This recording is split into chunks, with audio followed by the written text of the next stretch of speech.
كلمات لرئيس الجمهورية الجديد الدكتور محمد مرسي. أسأل الله أن يشد أزرك وأن يقوي ظهرك وأن ينير بصيرتك وأن يجعل تجربتك مثل فذ في التاريخ الإنساني من النجاح، وأنه يجمع عليك الشعب المصري.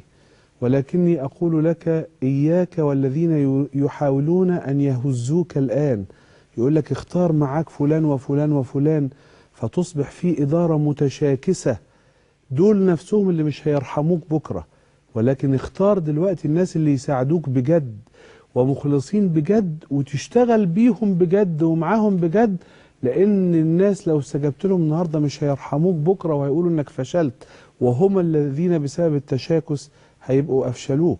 واوعى تفرط عن حريتك، يعني في حريتك لحد، وما تخافش، واجه وكن قويا، ومش لازم ابدا الموائمات ابدا، انت مش مضطر لها، صدقني انت غير مضطر لها.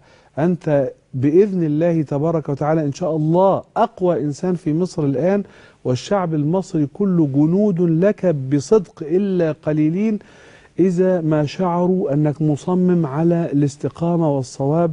ما تخليهمش يستهلكوا الوقت ويصنعوا مشكلات ويفرقوا الناس من حواليك، وأنت اليوم أقوى بكتير منك بعد يومين 3 4، فأدرك والله معك يا رب العالمين. شرفتني.